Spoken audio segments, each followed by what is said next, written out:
உன் சொந்தம் பந்தம் 2000 பேர் உட்காந்து நாடு முழுக்க எல்லாரும் அதை பத்தி பேசுறாங்க. நீங்க இந்த பேச்சை பேசின உடனே திருமாவளவன் எம்ஜிஆர் திட்டார், எம்ஜிஆர் திருமாவளவன் பேச்சு அப்படியே மடைமாற்றது. அவ்வளவுதான். அதுக்காக பயன்படுத்தப்படுகிறது தானே திருமாவளவன். எம்ஜிஆர் அவர்கள் மீது எஸ்கேலே கமிஷன் போடப்பட்டது. இறுதி அறிக்கை என்ன சொன்னது? எம்ஜிஆர் 5 கோடி ரூபாய் ஊழல் செய்தார் என்பது உறுதிப்படுத்தப்பட்டது. ஒரே ஒரு நபர் கூட எம்ஜிஆர் அவர்களை பற்றி ஒரு எதிர்மறையான விமர்சனம் செய்ய தருணத்தில் ஒரு அமைப்பும் கிடையாது, ஒரு கட்சியும் கிடையாது, ஒரு தலைவரும் கிடையாது. ஜெயலலிதா அம்மையார் குற்றம் இழைத்தார், ஊழல் செய்தார் என்பது உறுதிப்படுத்தப்பட்டு தண்டனையும் வழங்கப்பட்டது. ஆனால் ஒரு நபர் கூட ஜெயலலிதா அம்மையாரை அவர் ஊழல் குற்றவாளி என்று பேச ஆள் இல்லை. இந்த சமூக மக்களுக்கான பிரதிநிதிகள் சொல்லிட்டு எதுக்கு எங்களை ஏமாத்துற? ரவிக்குமார் எதிர்ச்சார்ல, நான் விசிக இல்ல, நான் திமுக தான். திமுக மாறிடியா வெளிப்படையா அறிவிச்சிரு. என்றென்றைக்கும் விடுதலை சிறுத்தைகள் கட்சி திராவிடர் கழகம் ஆகிய இரட்டை குழல் துப்பாக்கியோடு சனாதன சக்திகளுக்கு எதிராக முழங்குவோம் என்பதை சொல்லி தொடர்ந்து இந்த கடத்தில் உங்களோடு நாங்கள் 3வது குழலாக இருக்கும். கொலை செஞ்சவனுக்கு சனாதன்ற வார்த்தை அவன் கேள்வி இல்ல, அந்த பொண்ணுக்கு சனாதன் என்னன்னு தெரியுமா? இல்ல செத்தவனுக்காக தெரியுமா? திருமாவளவன் பேசுறாரு, இன்னைக்கு கவின் இருந்ததுக்கு காரணம் சனாதனம். ஜெயிச்சதே யாராரா? நீங்க திமுக விடுங்க. இன்றைக்கு 6 தொகுதி கொடுத்து 4 தொகுதியில் விசிக ஜெயிச்சிருக்குதுன்னா அதுக்கு யார் காரணம்? அந்த வெற்றியின் பங்கில் பிரசாந்த் கிருஷ்ணர் இருக்காரா இல்லையா? பூணூல் போட்டவன் இருக்கானா இல்லையா? இப்படி தென்னபால் வீட்டுல அம்மா யாரும் சாப்பிடாம போயிட்டாங்க அப்படின்னா சாப்பிடலையா, உன்னை பார்த்தா மதிக்கலையா, உணவுத்துறை அமைச்சராக நீ வரும்போது நானே எழுந்திருக்கிறேன், நீ உட்கார்ந்தாதான் நானே உட்காரணும் அப்படின்னு சொன்னவர்கள் பார்ப்பனர். அவர் உட்கார்ந்து இருப்பாரு, அந்த அம்மா நின்று இருப்பாங்க, 10 ஐயர் பாருங்க அந்த பூணூலை போட்டு அந்த கும்பகலத்தை வச்சு அதையே ஸ்டாலினும் செய்திருக்கிறார், அதையே உதயநிதியும் செய்து. நிதி ஆலோசனைக்கு ரகுராம் யார் அவரு? எங்களுக்கு எல்லாம் பிராமணர், உங்ககிட்ட வந்தா அவர் பிராமணர் இல்ல. இன்ஃபேக்ட் எனக்கு அந்த பேரு தக்க ஞாபகம் இல்ல. திராவிட முன்னேற்ற கழகத்தின் பைலாவை எழுதியில் ஒரு ஐயர் இருக்கிறார், யாருக்காவது தெரியுமா? சேகர் பாபு போன்ற ஆட்கள் எங்ககிட்ட இருக்கிறாங்க. அவங்க கிட்ட கண்ணை காட்டியிருந்தா கவர்னர் உயிரோடவே வந்திருக்கு. பொண்ணு கொடுத்துருவாங்க, நீ எச்சு தானே பிற சாதி கூட நட்பா இருக்கணுன்ற அவங்க வீட்டுல பொண்ணு கொடுத்துருவாங்களா? ஏன் பொண்ணுன்னா அதெல்லாம் பொண்ணுலே ஆகுது, எல்லா பொண்ணுக்கு இருக்கிறது அதுக்கும் இருக்குது.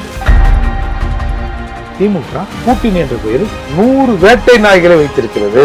அந்த வேட்டை நாய்களுக்கு என்னென்ன ஃபீட் பண்ணுமோ அதெல்லாம் ஃபீட் பண்ணி அவங்க வச்சிருக்காங்க அப்படின்னு சொன்னாங்க. அது 100% உண்மைன்னு தான் இன்னைக்கு எல்லாரும் பேசுறாங்க. வணக்கம். இன்று நம்மிடையே இணைந்திருப்பவர் திரு ஏர்போர்ட் மூர்த்தி அவர்கள். அண்ணா வணக்கண்ணே. கலைஞர் அவர்களுடைய நினைவு நாள் அன்னைக்கு தொல் திருமா அவர்கள் திராவிடத்திற்குள்ள பாப்பனரை உள்ள விட்டது எம்ஜிஆர் அவர்களும் ஜெயலலிதா அவர்களுங்கிற வார்த்தை ஒரு குற்றச்சாட்டத்தை சொல்லியிருந்தார். அதுக்கு அடுத்த நாள் பயங்கரமான ஒரு எதிர்ப்பாளை திறந்தோடனே அவர் இன்னொரு கூட்டத்தில் சொல்லும்போது, என்ன அவங்கள எய்த்து பேசுகிற அளவுக்கு நான் பெரிய ஆள் கிடையாதுங்க, நான் அவங்க மேலே எப்போவுமே மதிப்பு இருக்குங்கிற ஒரு வார்த்தையை மறுபடியும் மாற்றி பேசி ஒரு விஷயத்தை சொல்லியிருக்காரு. எப்படி பார்க்குறீங்க திருமா அவர்களுடைய பேச்சை? எஜமான விசுவாசம். நீங்க கையில் ஏதாவது பிடிச்சிருந்தேன்னு வச்சுங்க, இதுதான் கத்தம். எஜமானன் கத்த மாட்டார் கண்டிப்பாக. இல்லை எஜமானன் என்ன பண்ணுவார், சும்மா ஒரு செய்கையில் அப்படி காட்டி விட்டார்னா இது பாட்டுன்னு ஓடும்ல. அந்த மாதிரி தான் கூட்டணி கட்சிகளை பயன்படுத்துகிறார்கள். அதில் பிரதானமாக இவங்க இருக்கிறாங்க. இப்போ திடீர்னு எம்ஜிஆர் மீது சொல்வதற்கான என்ன விஷயம்? சார் எம்ஜிஆர் கெட்டவராக கூட இருக்கல சார், நீ சொல்கிற குற்றச்சாட்டு கூட இருக்கட்டும் சார், அந்த குற்றச்சாட்டுக்கும் அதுக்கும் சம்மந்தம் இல்லை, இருந்தாலும் இருக்குதுன்னே வச்சுப்பேன். ஏன் இதை இப்போ சொல்கிறேன்? அவசியம் என்ன இருக்குது?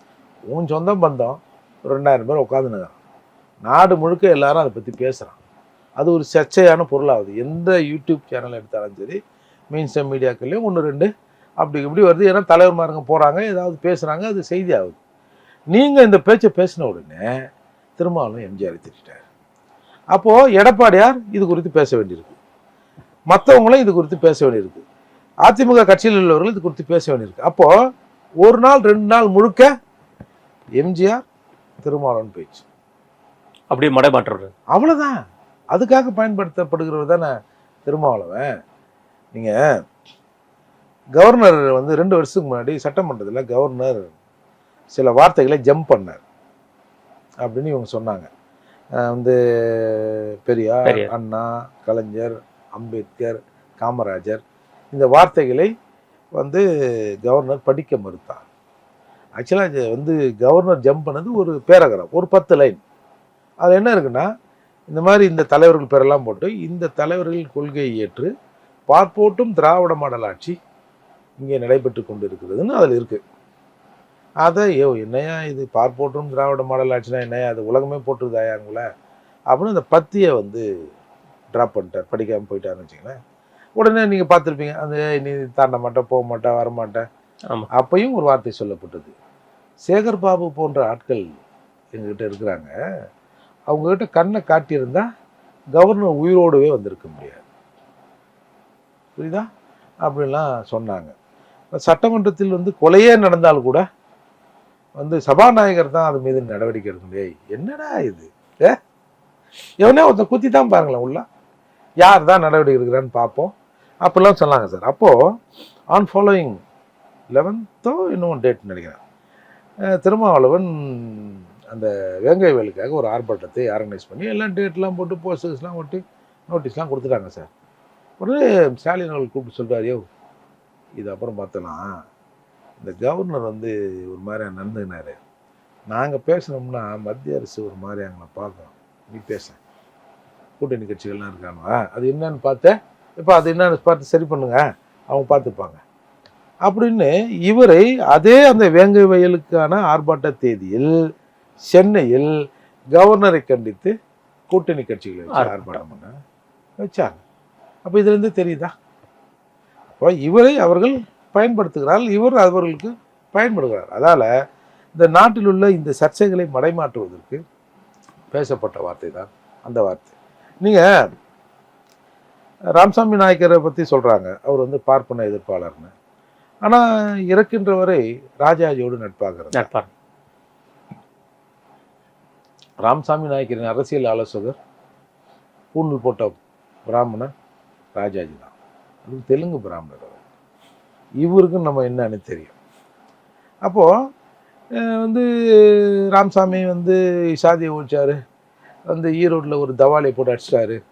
ராமசாமி நாயக்கர் 3 தடவை கூட்ட உடனே நான் வந்து சாதி ஒழிப்பு போராளி, நான் சாதி இருக்கக்கூடாதுன்னு நினைக்கிறேன், என்னையடா சாதியை வந்து சொல்லி கூப்பிட்டேன் அப்படின்னு ஈரோட்டில் நீதிமன்றத்தில் தவாலி அறைந்தார்னு இன்னை வரைக்கும் பேசுவோம்.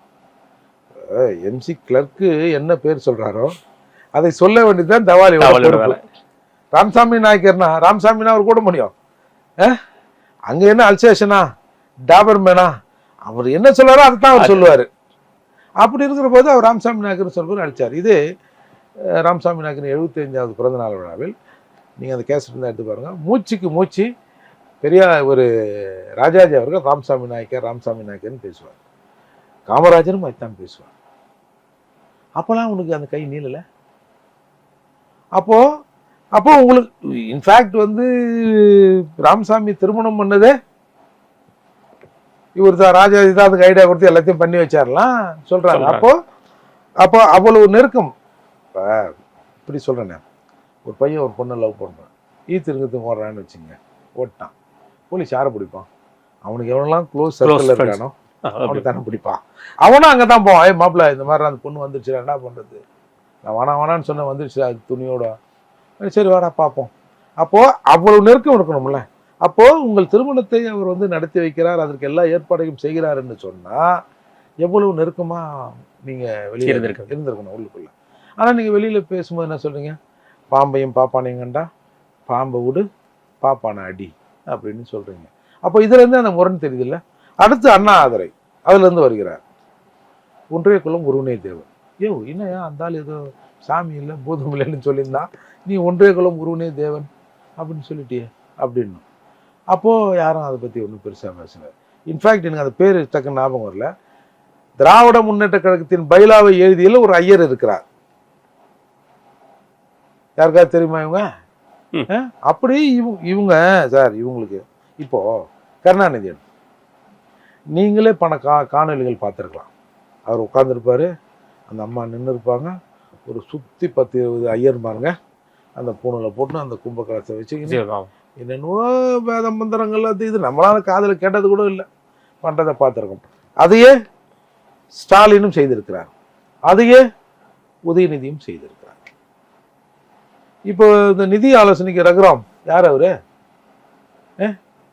எங்களுக்கெல்லாம் பிராமணர், உங்ககிட்ட வந்தா அவர் பிராமணர் இல்லை. நம்ம இன்னொருத்தர் ராம சுப்பிரமணியம், அவர் யாரு? பக்கா ஆர்எஸ்எஸ். இந்த ஆட்சி நடக்கிற வரை இந்த ஆட்சிக்கு எதிராக இந்த ஆட்சி வரக்கூடாது, ஸ்டாலின் அப்புறப்படுத்த வேண்டிய நபர் என்று பேசியவர் ராமசுப்ரமணியம். இன்னைக்கு அவர் எங்க இருக்காரு?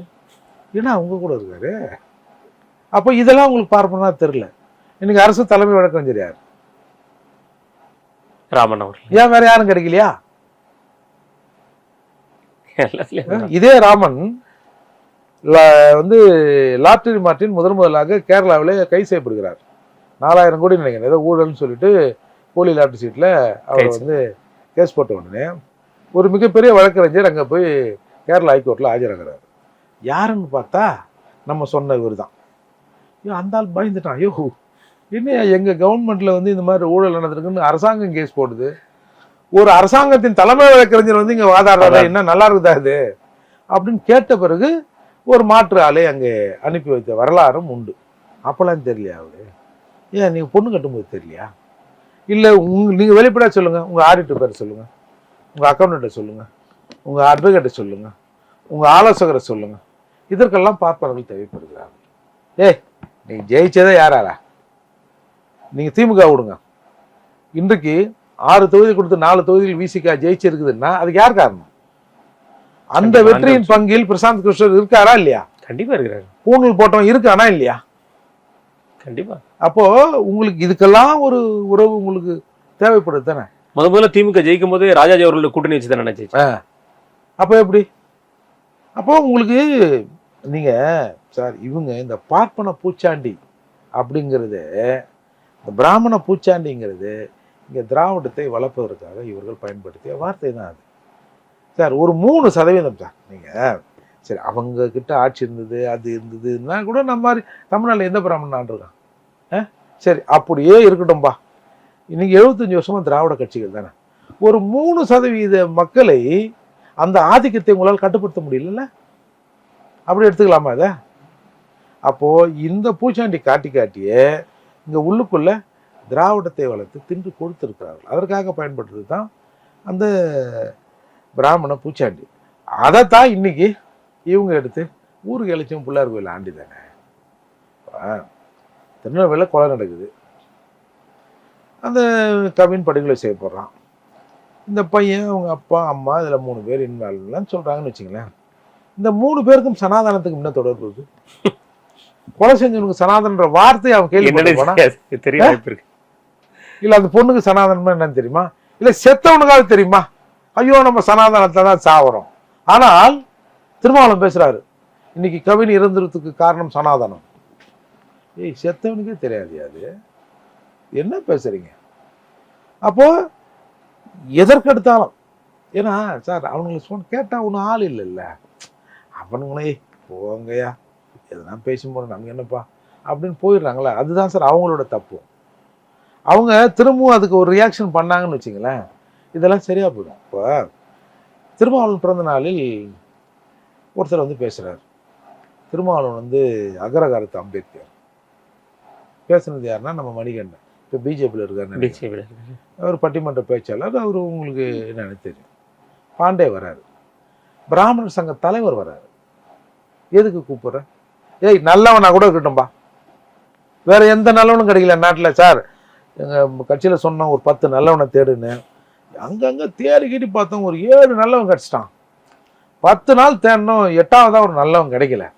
ஏதோ ரங்கராஜ் பாண்டியாவும் மணிகண்டன், அந்த அவர் பேர் பிராமண சங்க தலைவர் ஒருத்தர், அவரு தான் கிடச்சாங்க. வேறு ஆள் கிடைக்கல தலைவரை. ஜோசியக்காரன் வர சொல்லிட்டான் 10ல் 1ல் முடியணும்னு.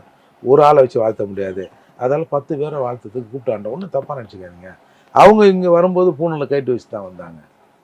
அவங்க இங்கே வந்த பிறகு நம்ம கூட இணைஞ்ச பிறகு சாதி ஒழிப்பு தான் வெளியில் போய் மறுநாளும் பேசுவாங்க.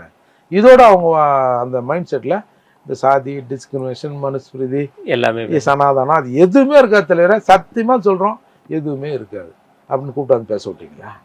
ஏன்னா உங்களுக்குன்னா நீங்கள் என்ன ஒன்றாலும் பேசுவீங்க. இன்னொன்று சொல்லட்டுமா, சங்கர மடத்துக்கு போய்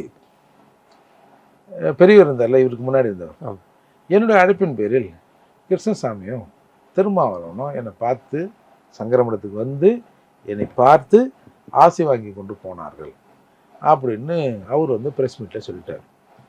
கிருஷ்ணசாமி அதை ஒத்துக்கினார். ஆமாம், நான் சங்கரமடம் போனேன், போய் அவர் பெரியவரை பார்த்துட்டு வந்தேன்னு அவர் சொல்லிட்டார். சார், நீ சங்கரமடத்துக்கு போய் எலுமிச்சம்பழம் வாங்கி வந்த பிறகுதான் இந்த தமிழில் பெயர் மாற்றம்னு சொன்னாங்கல்ல, அந்த நிகழ்வே நடந்தது.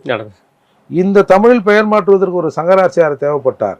அதே மாதிரி கருணாநிதிக்கு வெங்கடகிரி ஐயர் அப்படிங்கிற ஒருத்தர் தேவைப்பட்டார். அவர் சொல்லித்தான் கருணாநிதி அவர்களும் தமிழில் பெயர் மாற்ற எல்லா பேரையும் மாற்றினாங்க தெரியுங்களா, அதை நகர்த்தியதாக வரலாற்றில் சொல்லுவார்கள். அப்போ இவங்களோட அட்வைசர் யாரு? பிராமின்ஸ் தானே. ஆனால் வெளியில் வந்து இப்போ கம்பு சுற்றினா இங்கே ஒரு பிராமண எதிர்ப்புன்னு ஒன்று வந்து ஃபார்ம் ஆயிருக்குல்ல. இப்போ என்கிட்ட வந்து இப்போ எங்கள் ஆளுங்கிட்ட போய் அவன் செத்தது வந்து இந்த பிராமணர் எதிராம தெரியுமா, மனுஸ்மிருதி, அதால் தானே அவன் செத்தான்னா பக்கத்தில் இருக்கிற கொலைக்காரனை இவன் பார்க்க வேண்டிய அவசியம் இல்லைல்ல, தேவையில்லை. பிராமணத்தின் தொங்கு சதைகளாக இன்றைக்கு இடைப்பட்டு இந்த இடைச்சாதிகளில் கொஞ்சம் பேர் இருக்கிறான், இவன் தான் இதுக்கெல்லாம் காரணம்னு சொன்னால் அது சிக்கலாயிடும். சனாதன எதிர்ப்பு மாநாடு போடலாம், சாதி ஒழிப்பு மாநாடு போட முடியுமா? சாதி ஒழிப்பு மாநாடு போட்டு நம்ம முதல்வர், இந்த கம்யூனிஸ்டுக்காரங்க வந்தவன் போனவன் எல்லாரையும் கூப்பிட்டு சாதி ஒழிப்பு பற்றி கொஞ்ச நேரம் பேசுங்க அப்படின்னு பேச முடியுமா? வாய்ப்பே இல்லை. இங்கே தஞ்சாவூர் பக்கத்தில் ஒரு கம்யூனிஸ்ட் எம்எல்ஏ, அவர் வீட்டு திருமணம், கறி விருந்து, கம்யூனிஸ்ட் கட்சியிலேருந்து வந்த பாதி பேர் சாப்பிடல. ஏன் சாப்பிடல? அதால் அந்த வரலாறும் இப்போ இது ரீசெண்டான வரலாறு. எப்படி வந்து தனபால் வீட்டில் வந்து அம்மா யாரும் சாப்பிடாம போயிட்டாங்க அப்படின்னா, ஏய் சாப்பிடலையா, உணவுத்துறை அமைச்சராக்கிறேன்டா உன்னை பார்த்தா மதிக்கலையா, நீ வரும்போது நானே எழுந்திருக்கிறேன், நீ உட்காந்தா தான் நானே உட்காரணும் அப்படின்னு சொன்னவர்கள் பார்ப்பனர். அந்த அம்மா சொன்னாங்க, சார் ஆமாம் நான் பாப்பாத்தி தான், இது பார்ப்பனர் ஆட்சி அப்படின்னு சட்டமன்றத்தில் சொன்னாங்க. கருணாநிதிக்கு ஒரு வாய்ப்பு வந்தது சட்டமன்றத்தில் சொல்வதற்கு. நீ என்ன சொல்லியிருக்கணும்? ஒன்று இது பார்ப்பனர் எதிர்ப்பு ஆட்சின்னு சொல்லு. ஏன்னா அந்த அம்மா சொன்னதுக்கு நீ ஏனே எதிராக தானே சொல்லணும். இல்லை சாதி ஒழிப்பு, இல்லை பெரியார் ஆட்சி, ஏதாவது சொல்லு. இது சூத்திரர் ஆட்சின்ற என்ன அர்த்தம்? பிராமணன் எங்கே இருக்கான், சூத்திரன் எங்கே இருக்கிறான், எல்லாம் அதுக்குள்ளே தானே இருக்கிறீங்க. அப்போ நீங்கள் எப்படி பிராமண எதிர்ப்புன்னு சொல்லலாம், எப்படி பேசலாம்? இன்று வரை பிராமணர்கள் ஆதரவு இல்லாமல், அவர்கள் அறிவுரை இல்லாமல் ஸ்டாலினே இல்லை. அப்படி இருக்கிற போது தேவையில்லாமல் பல விஷயங்களை திசை மாற்றுவதற்கு திருமாவளவன் வாடகை ஒலிபெருக்கியாக பயன்படுகிறார்கள் தான் இதில் ஒரு இருக்கும். 2016 மக்கள் நல கூட்டணி இவங்க அமைச்சிருந்தாங்க. அப்போ வன்னியரசு அவர்கள் வந்து ஒரு வார்த்தையை சொல்லியிருந்தாரு, கலைஞர் அவர்கள்ட்ட நாங்கள் பொது தொகுதி கேட்கும் பொழுது உங்களுக்கெல்லாம் பொது தொகுதி தேவைப்படுதாப்பா அப்படிங்கிற ஒரு வார்த்தையை கேட்டு எங்களை அசிங்கமாக சொல்லியிருந்தார் ஒரு வார்த்தை அப்படின்னு சொல்லி அவர் வன்னியரசு அவர்களே பதிவு செய்திருந்தார். ஆனால் ஜெயலலிதா அவர்கள் வந்து திருச்சியில் தலித்தெழுமலை என்கின்ற ஒரு வேட்பாளர் நிப்பாட்டி அவர் அமைச்சராகவும் அவர் அழகு பார்த்தவர். இப்படி இருக்கும் பொழுது ஜெயலலிதா அவர்களையும் எம்ஜிஆர் அவர்களை குறை சொல்லி இவர் பேசுறதுக்கான காரணமே இருக்கு. அவருக்கு இது இல்லை. இன்னொன்று, இங்கே பல்லாவரம் தன்சிங்னு ஒருத்தர் பல்லாவரம் நகராட்சி இல்லை, அதில் தலைவராக இருந்தார். அந்த பல்லாவரம் சட்டமன்ற தொகுதியாக மாறுகிறது. பல்லாவரம் சட்டமன்ற தொகுதியாக மாறுது, பொது தொகுதியாக மாறுது. அப்போ என்ன பண்ணணும்? ஏதாவது பொதுவான சாதிக்காரர் தான் நிற்கணும். ஜெயலலிதா மாதிரி அதே தன்சிங் என்ற பறையரை நிற்க வைத்து எம்எல்ஏ ஆக்கினாங்க. இப்படி இருக்கிற வரலாறுல இப்போ நீங்கள் என்னங்க இந்த மாதிரி உங்கள் கட்சிக்காரனே சொல்லிட்டான் கருணாநிதி இப்படி கேட்டாராம அப்படின்னா நீங்கள் திருமாவளவன் அந்த கேள்வி வைங்களேன். அவர் என்ன தெரியுமா சொல்லுவார்? இல்லை பொது தொகுதி நின்றால் நீங்கள் வெற்றி வாய்ப்பை எழுந்து விடுவீர்கள், தனித்தொகுதி இருந்தால் உங்கள் ஆட்கள் எல்லாம் உங்களுக்கு ஓட்டு போடுவாங்க, எங்கள் ஆளுங்களும் சொல்லி எல்லா ஜாதிக்காரனையும் சொல்லி உங்களுக்கு ஓட்டு போட வச்சு நீங்கள் ஜெயிச்சிருவீங்க, உங்கள் வெற்றி வாய்ப்பை நீங்கள் இழக்கக்கூடாது என்பதற்காகத்தான் ஐயா தாய் உள்ளத்தோடு சொன்னார்னு சொன்னாலும் நம்ம ஆச்சரியப்படுறதுக்கு இல்லை. சார் இது எல்லாருக்குமே தெரியுதில்லை சார். நீங்கள் திருமாவளவன் சொன்னார், நாங்கள் அங்கீகாரம் வாங்கிட்டோம், நீ வந்து திமுகவின் ஓட்டில் 25% ஓட்டு அப்படின்னாரு.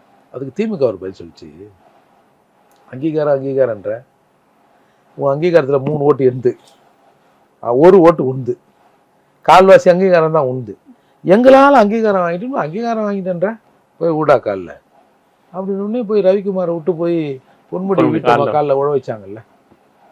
அதனால் இவர்களுக்கு சார் என்னத்தையோ திமுகவோட ஒட்டி நின்று ஒரு சீட்டு 2 சீட்டு வாங்கி அப்படியே கொஞ்சம் எம்எல்ஏவாக இருந்து அப்படி காலத்தை நகர்த்திக்கணும். இவங்க இந்த மக்களுக்காக செய்யணும் போகணுன்றதுலாம் இல்லை.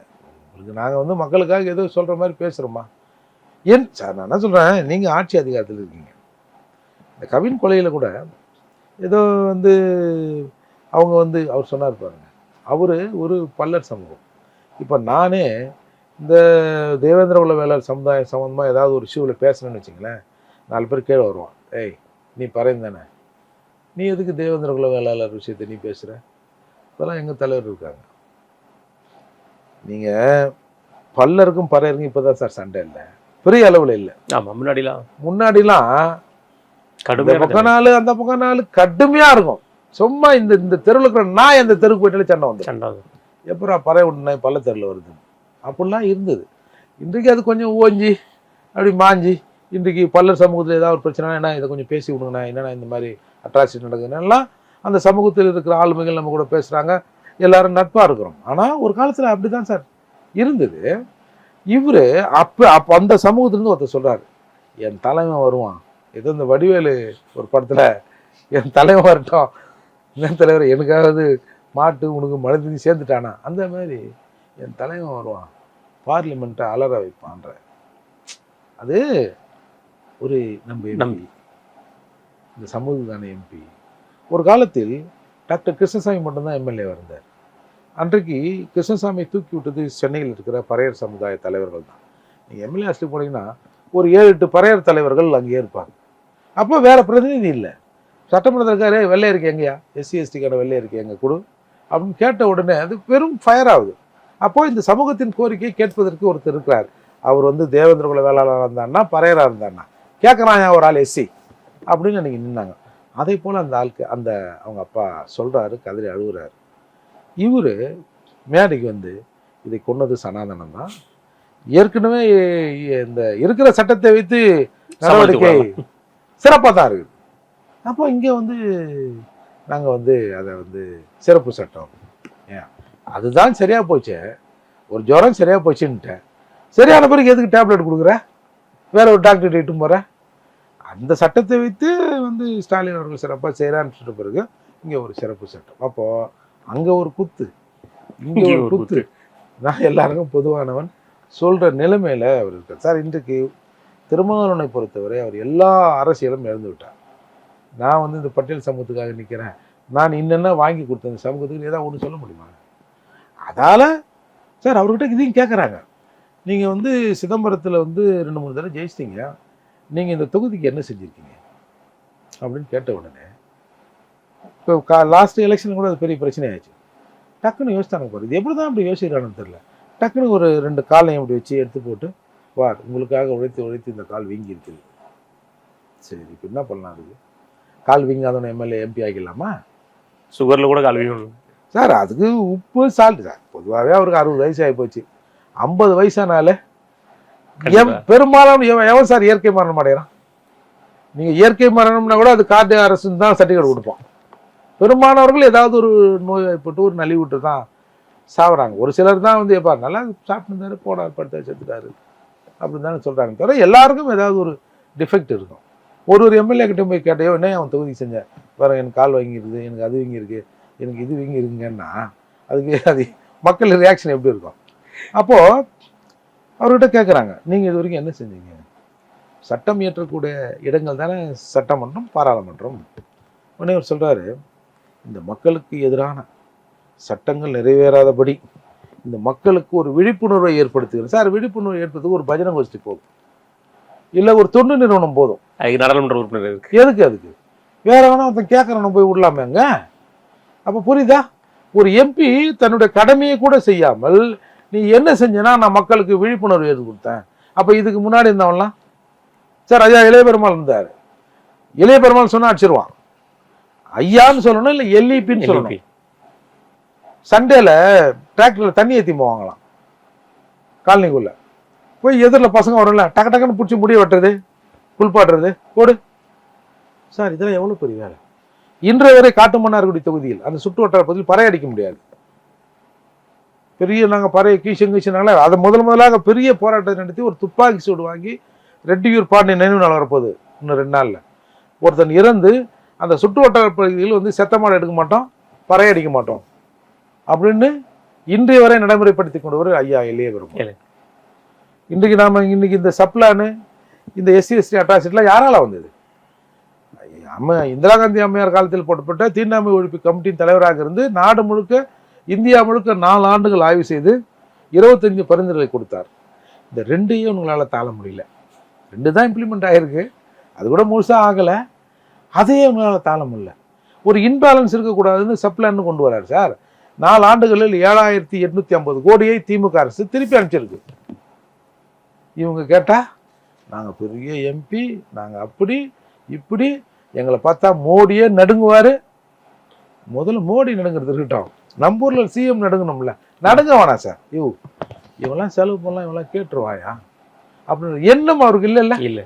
ஒரு 4 ஆண்டுகளில் 7,850 கோடிங்கிறது எப்படி சார்?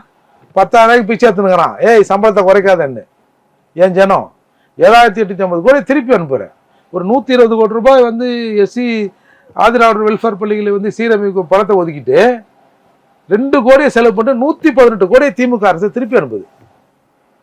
ஒருத்தன் சட்டமன்றத்தில் எனக்கு 44 பேர் இருக்கிற அவனை விட்டுருங்க, நீ 4 பேர் என்ன பண்ண? அதுக்காக தானே நான் அவங்ககிட்ட போய் நான் கேட்க மாட்டேன்பா, வேணாம் அப்படின்னா தான் அவன் என்னோட சுகத்துக்கத்தில் நின்று இருப்பாங்களே. நீங்க தானே சொல்றீங்க நாங்க தான் ஒட்டுமொத்தத்துக்கான தலைவர்னு சொல்றீங்களே. ஒரு நாள் ஒருத்தன் நீங்க 1 வருஷம் கேட்டிருந்தீங்கன்னா அடுத்த வருஷம் அரசு என்ன நினைக்கும்? கூடக்கிறவனே கேட்டேன்னா அசிங்கமாயிடும், கொஞ்சம் பார்த்து எதாவது செய்யுங்கயா அப்படின்னு சொல்லியிருக்குமில்ல. அப்போ என்னத்துக்கு தான் நீங்க திமுகவுக்கே வேலை செய்யறதுக்கு நீங்க திமுக காரணமே மாறுறீங்களேன். அப்படிதான் மாறிட்டானுவா, வெளிப்படையாக ஆயிடு. சிலர் இந்த சர்ச்சைக்கு போவானோ இந்துன்னு சர்டிஃபிகேட் வச்சிருப்பான், ஞாயிற்றுக்கிழமை எது தவறுதோ இல்லையோ சர்ச்சைக்கு ஒரு பைபிளை தூக்கின்னு சர்ச்சைக்கு போயிடுவான். என்னத்துக்கு? மாறி தொலைஞ்சிறேன். அந்த மாதிரி இந்த சமூக மக்களுக்கான பிரதிநிதிகள்னு சொல்லிட்டு எதுக்கு எங்களை ஏமாத்துறேன்? திமுகவா மாறிடியா? வெளிப்படையாக அறிவிச்சிரு. ரவிக்குமார் அறிவிச்சார்ல, நான் விசிக இல்லை, நான் திமுக தான். நீதிமன்றத்தில் இந்த ஆள் விசிகாவா திமுகவா அப்படின்னு வழக்கு வந்த போது அஃபிடவிட் போடுறாரு, என்னுடைய திமுக உறுப்பினர் எண்ணியது, நான் திமுக எம்எல்ஏ, விசிகா பொதுச் செயலாளர், நான் வந்து திமுக கழகத்தை சார்ந்தவர் அப்படின்னு அஃபிடவிட் போடுறாங்கல்ல. வெளிப்படையாக போயிடுங்கய்யா. இன்னொரு இயக்கமாவது வரட்டும். இல்லை இயக்கமே வேணாம் சார், ஜனங்க அது இயல்பாகவே அதுங்க ஒரு போராட்டத்தை நோக்கி போயிடும் சார். நீங்கள் இப்போ கூட சார் இப்போ இந்த பாரதி என்ற ஒரு தோழர் தான் இந்த பிரச்சனை ஒரு இயக்கம் இந்த தூய்மை பணியாளர் பிரச்சனையை லீட் பண்ணி போராட்டம் நடத்தியிருந்தா இந்நேரம் அந்த காம்ப்ரமைஸ் ஆகி எல்லாமே முடிஞ்சிருக்கும். அப்போ இயல்பா மக்கள் ஒரு காலத்தை மக்கள் போராடினால் அதற்கு பின்னால் ஒரு இயக்கம் அதை பாதுகாப்பாக நின்றது. இன்றைக்கு மக்கள் போராடினால் அதை கலைக்கிறதுக்கு இயக்கங்கள் ஒரு இயக்கம் இன்றைக்கு வளர்ந்து ஆளுங்கட்சியோடு இருக்குது. அதுதான் விசிகா. இறுதியா ஒரு கேள்வி, பாப்பாத்தி என்று அழைக்கப்படுற ஜெயலலிதா அவர்கள் திருமாவர்கள் கூட்டணியில் இருக்கும்போது அவருக்கு அருகையிலே பக்கத்தில் அவர் ஈக்குவலாக சேர் போட்டு உட்கார வச்சு பார்த்துருக்கோம். அதே மாதிரி இன்றைக்கு ஆளுங்கட்சியாக இருக்க திமுக பல அமைச்சர்களை வந்து திருமாவர்கள் சந்திக்கும் பொழுது எப்படி நடத்தப்படுகிறார் என்பது எல்லாருக்கும் தெரிஞ்ச விஷயம். இந்த விஷயம் கூட அவருக்கு தெரியாமல் எப்படி வந்து ஒரு குற்றச்சாட்டுறதுக்கு ஒரு அளவு இல்லாமல் குற்றச்சாட்டுறது எப்படின்னு பார்க்குறேன் சார். வரலாற்றில் 2 சமூகங்கள் ஒதுக்கப்பட்டிருக்கும்.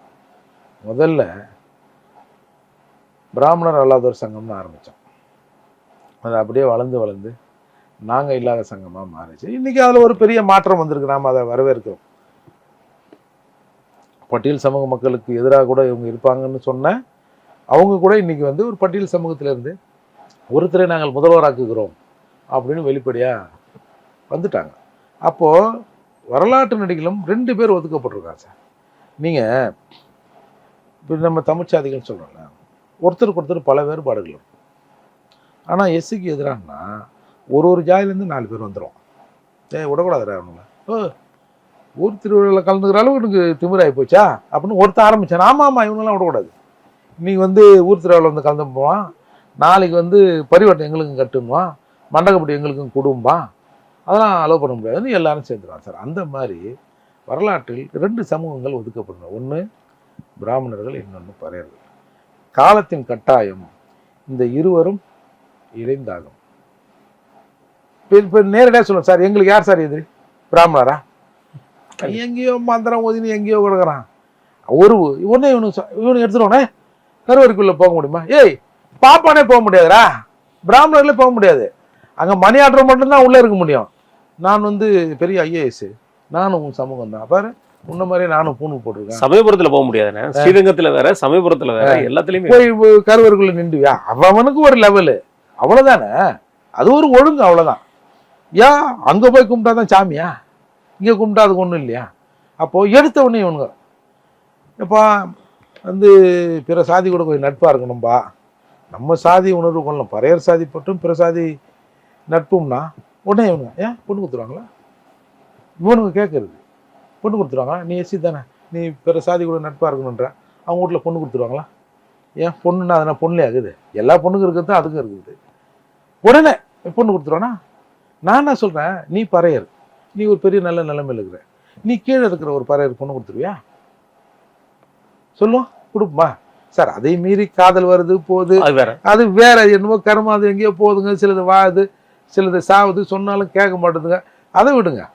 நாம அப்படி இயல்பா இருப்போமா? உடனே இவனும் பொண்ணு கொடுத்துருவானுங்களா? ஏன் கேளுங்க. இன்றைய வரை வந்து திருமணமாகலன்றீங்கல்ல, இப்போ வரைக்கும் திருமணம் ஆகணும்னு கேட்குறாங்க. கலைஞர்கிட்ட கேட்டாங்க, ஸ்டாலின் கிட்ட கேட்டாங்க, நாளைக்கு உதயநிதி கிட்ட கூட போய் கேட்பாங்க ஒரு கல்யாணம்னு. ஏன்னா ஒரு சொந்தக்கார பொண்ணை பார்த்து கல்யாணம் பண்ணி வைக்க சொல்லுங்க. சரி, நீங்க தான் பெரியாரின் வாரிசு இல்லை, நீங்க அதெல்லாம் பார்க்க மாட்டீங்களா? பண்ணுங்க பார்ப்போம். அதால இந்த சமூகத்துல ஒரு பதட்டம் இருக்கணும் சார். இந்த சமூகம் ஒன்னா இருந்துடக்கூடாது. ஒன்னா இருந்துட்டா இதுல இருந்து எவனா ஒருத்தன் வந்துடுவான். நாம பிரிஞ்சு நின்னா தான் வேற ஒருத்தன் வருவான். அதற்கு பல அடியாட்களை வைத்திருக்கிறார்கள். அண்ணன் மணி அவர்கள் சொன்ன மாதிரி திமுக கூட்டணி என்ற பெயரில் 100 வேட்டை நாய்களை வைத்திருக்கிறது. அந்த வேட்டை நாய்களுக்கு என்னென்ன ஃபீட் பண்ணுமோ அதெல்லாம் ஃபீட் பண்ணி அவங்க வச்சிருக்காங்க அப்படின்னு சொன்னாங்கல்ல, அது 100% உண்மைன்னு தான் இன்னைக்கு எல்லாரும் பேசிக்கிறாங்க. மிக நன்றி, உங்கள் நேரத்தை